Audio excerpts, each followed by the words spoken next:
What's going on, ladies and gents? This is the Assassin 91, and today I thought I'd try my hand with something just a little bit different.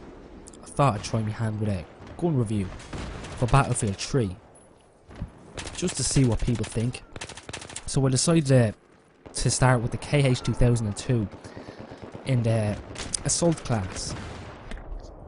The KH2002 is a burst fire weapon. It's unlocked by doing the co-op missions. The KH2002 was invented in Iran, I was about to say boy, intended to replace the G3. The KH has an alternate fire, which gives you the ability to switch to semi-automatic, which is always helpful in long engagements. If you choose not to use the alternate fire, then you're still in good hands because the upward recoil is fairly low. But if you tend to panic in close range engagements, it can be the death of you, because the left and right recoil is fairly high. So more often than not, especially if you're a PS3 and you have the input lag, you do end up more than often fighting with your controller to keep on target. So it's fairly annoying, but as long as you don't panic, keep cool and everything works out. So anyway, the KH shoots at an average speed of 800 rounds per minute. If you pull that trigger fast enough, you won't even know that thing's, well, you'll barely know that it's a burst fire weapon. The KH has an average, I'll say average size of 30 rounds in a magazine. The reload time is slow at 2.9 seconds, and if it's on empty, it's a painful 3.665 seconds. So my advice would be just choose where you reload wisely.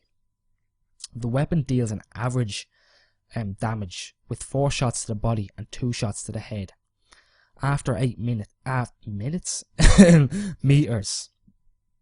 the damage begins to slowly drop off until it hits 50 meters.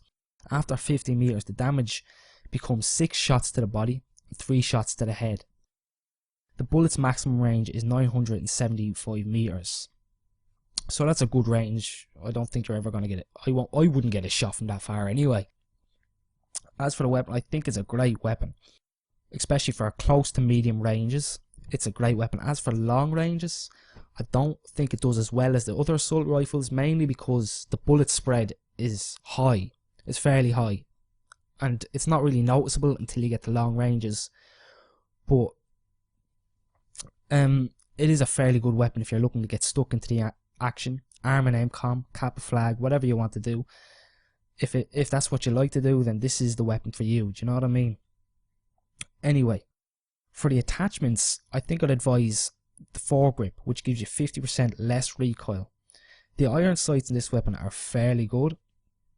I'm not too fond of the iron sights in any of the weapons in the gun, but in the game, but the iron sights are fairly good in this. So I'd say use a red dot or some other different kind of sights that you can use. As for the barrel attachments, you can't get under barrel attachments. So as for the barrel attachments, I'd say use a suppressor. I like the heavy barrel on some weapons, but in this weapon I'm not too sure about it, as the 20% more damage or more recoil ends up shaking your gun so much that you don't even know what the fuck you're shooting at anymore. Plus, the suppressor not only keeps you from coming up on the radar and suppresses your flash when you fire, it also gives you 10% less recoil, so your gun is going to be steady as fuck, you know what I mean?